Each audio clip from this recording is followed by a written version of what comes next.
You might need to run another neutral wire too, depending on how many circuits are currently running in the kitchen. Your neutral wire actually can handle 2 circuits, 2 hot wires, because it's alternating current, so it can handle up to 2 hot wires off of that. So, but say in here we have, we already have, this is a 220, it doesn't have a neutral wire.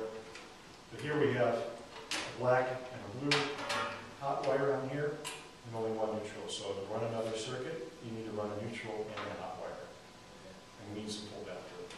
And one of the things you guys look for as inspectors when you take off the lid of the box there is you kind of see if there's room to expand, and you kind of see if there is enough circuit breakers for whatsoever. If you have any limitations in there, we'll note it. A lot of times on the older systems or smaller system, this would be considered a smaller 100-amp panel.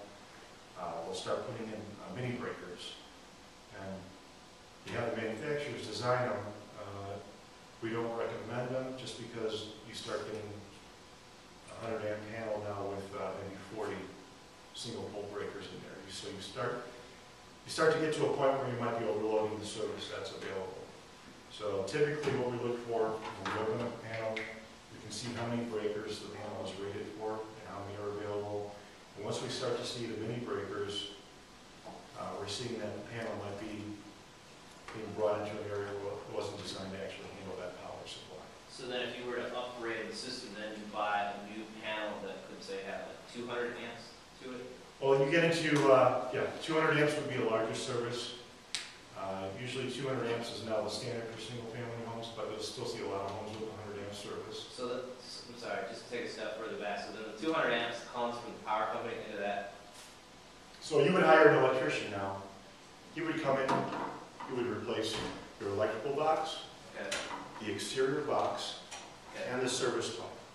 Because okay, he needs to feed a larger wire through there, and it needs to be rated for 200 amps. He would do his part. ComEd would come in, or probably the service provider would come in. They'd come in and they'd replace the meter, and they're supposed to come in and then provide a larger service wire to your house. So like in this case, we have a service wire in here. Maybe the service wire coming in is only 100 amps. The electrician will temporarily make a connection to that 100 amp service.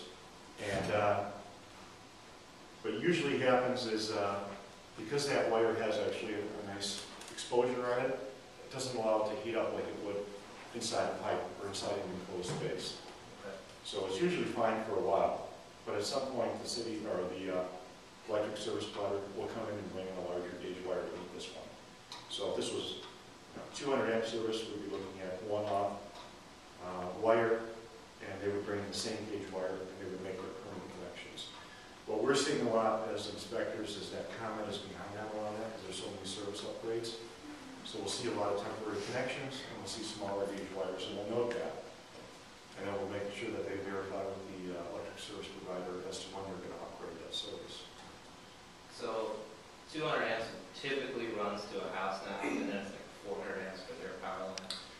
Well, 400 amps is you get into commercial, and 400 amps they're actually putting in some of the larger 7,000 square foot houses and elevators in the houses. And, oh, and that's like almost like a direct.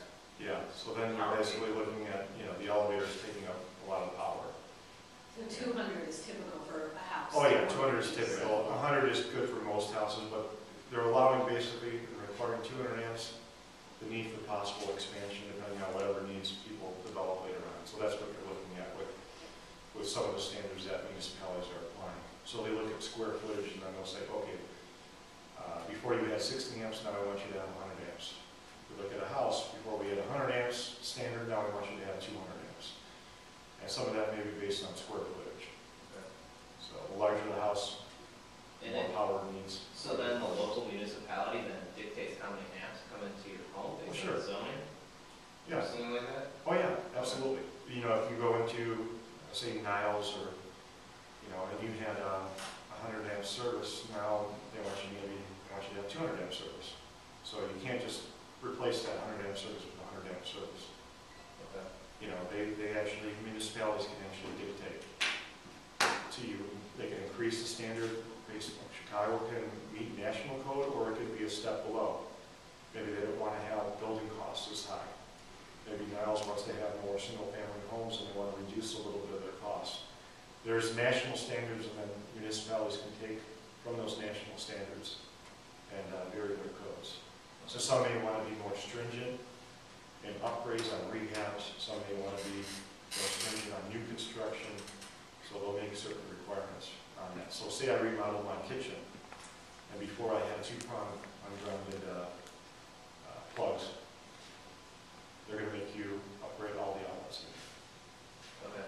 So it's three-prong outlet? Three-prong grounded GFCIs, and if you're bringing in a dishwasher or microwave, and you're bringing in more circuits, if your panel couldn't handle that, This assumes you're pulling permits to do it. it does.